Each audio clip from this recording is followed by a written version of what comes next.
All 6 officials cited in the investigation remained employed. So nothing happened? They just got a slap on the wrist? Oops, we didn't know that what we're doing was wrong.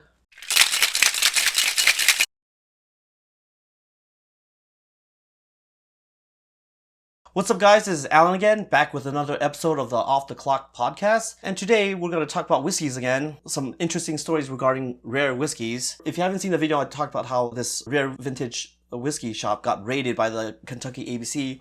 I'll put the link on the description. Oregon officials are accused of hoarding rare bourbon. So a few months ago, there was like a guy who had inside information that was selling it to the internet to whiskey collectors. And these are employees that used to work for the ABC. So now these officials, another group of officials, are being accused of doing some shady stuff with their power, governing the sale of liquor.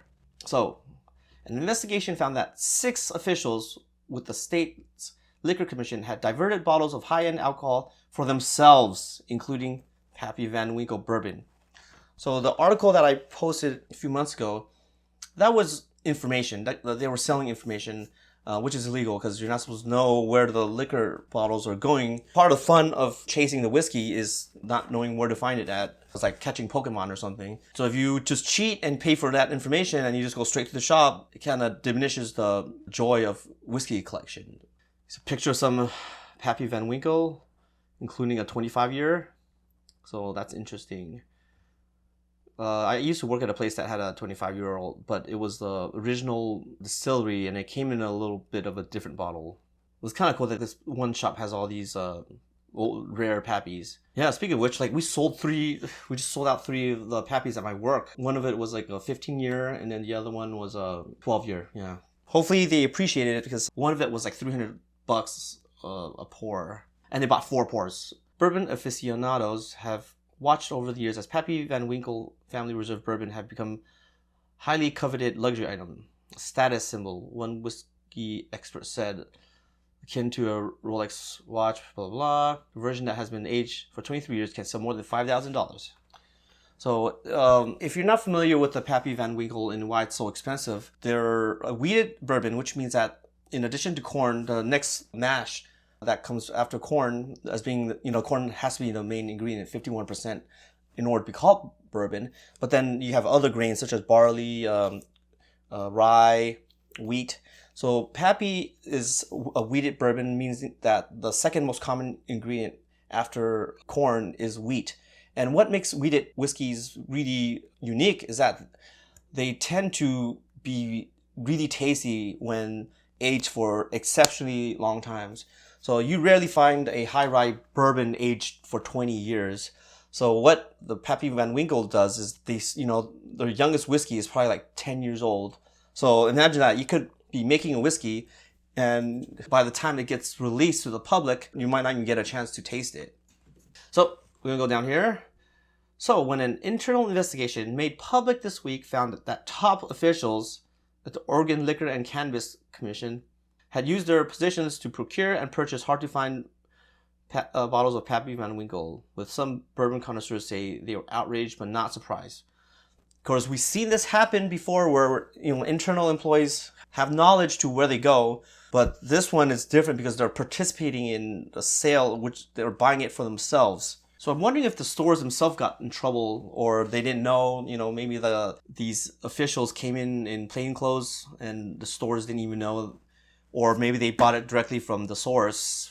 Alcohol sales is highly traced. You have to collect invoices. There's a huge paper trail. So it's very, especially if you are working at the ABC and then you buy it yourselves, it's like, well, usually distributors can only give to bars or liquor stores, not individuals. So I'm wondering like how this got circumvented, especially with these high profile whiskeys where everyone's like, where's my Pappy, that 12-year that's supposed to be in this shop? I thought you guys said that you're gonna get this thing by next Wednesday, things like that. So it's the spotlight is on you. These Pappies just don't disappear. And the fact that 6 officials got it, it's like, man, how much do these guys make for them to even be able to? I mean, you have 6 people buying these whiskeys, which potentially could be thousands of dollars. So I'm wondering if that's the only source of income that they have is that job, or they're doing other things that are shady. Pappy has become a form of currency and power, said Heather Green, the chief executive of Michelin Green, a Texas distillery and author of Whiskey Distilled, a populist guide to the water of life. For those who prize the bourbon and go to the extreme lengths to find it, it's about the hunt, the kill, the win, and then the flex. As I mentioned earlier, people actually enjoy like looking for the whiskeys. Like it becomes like a game, like catching Pokemon, because you never know where it's gonna go, and you like see at the store, you're like, oh my god, they have a Pappy 15 here. So when you have these people who are cheating, especially people of power, not only does it ruin the fun, but it's also illegal. They can't do this. Individuals cannot buy directly from, the distributors. It has to go straight to a liquor store or a bar. The investigation found that 6 officials at the commission, which regulates alcoholic beverage sales in Oregon, had abused their positions by diverting bottles of Pappy Van Winkle and other liquor from a state warehouse so they could buy them in stores. The liquor was intended for the public.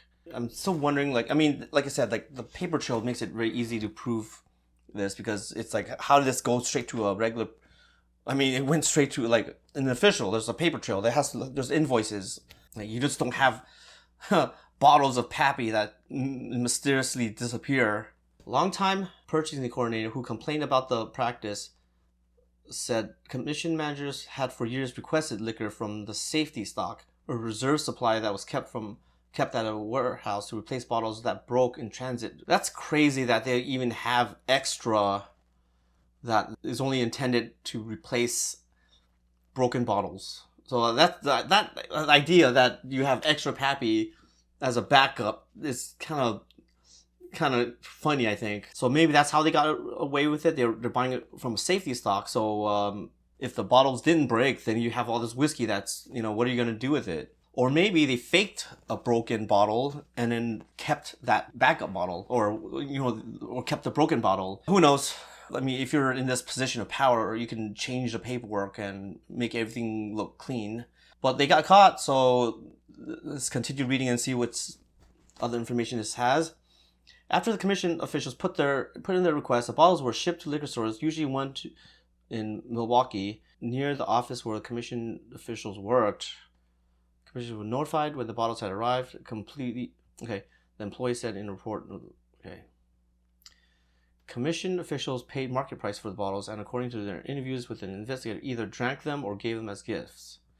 I don't know why you would give as a gift. Like I said, like they must make a lot of money to be doing this on a regular basis. People pay for the knowledge of where these bottles go, not even the actual bottles themselves. So the fact that they have the internal knowledge and they bought it themselves, or maybe, who knows, maybe they even sold some, and that's basically used to fund them buying more of these rare whiskeys. Pappy Van Winkle, that has been aged from 10 to 23 years, and Elmer T. Lee Single Barrel, another bourbon made by the same Kentucky distillery, Buffalo Trace. Buffalo Trace is also a wheated bourbon. They start off with the same distillate, but they're aged in different locations. Were the items that were typically requested, the purchasing coordinator told investigators. In an interview conducted as part of the investigation, Marks acknowledged that he had asked for liquor from a warehouse a few times.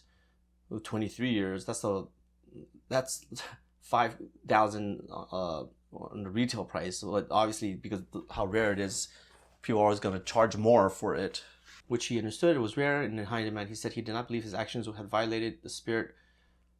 Blah blah. So this person actually didn't think that this was illegal. The commission makes rare bottles of liquor available to the public through a lottery. So that other article, it was also based off a lottery system. Yeah, this lottery system is just to get the chance to buy the whiskey. It's not even... So not only do you have to win the lottery, you also have the money to buy it. This behavior is wholly unacceptable. I would not tolerate wrongful violation, blah, blah, blah. So I'm wondering if they violate any crime, or is this just a punishment? Like, are there laws that says that this is not okay? They said they talked to the ethics committee. All 6 officials cited in the investigation remained employed. So nothing happened. They just got a slap on the wrist. Oops, we didn't know that what we're doing was wrong. The allegations were a slap at bourbon buyers who tried to find Pappy, searching the stores, entering the... I mean, yeah, that's the thing that they just dodged this lottery system and just went straight to the source. So imagine how many people who actually appreciate this stuff that can't get it. And they're the ones who are trying to follow the rules. It just ends up getting screwed by the people who are in charge of it. The fact that these high-level individuals have essentially been hoarding these bottles on the side is pretty offensive. Is the system fixed? Will I ever actually get hold of these bottles and see it for myself if it's worth the hype?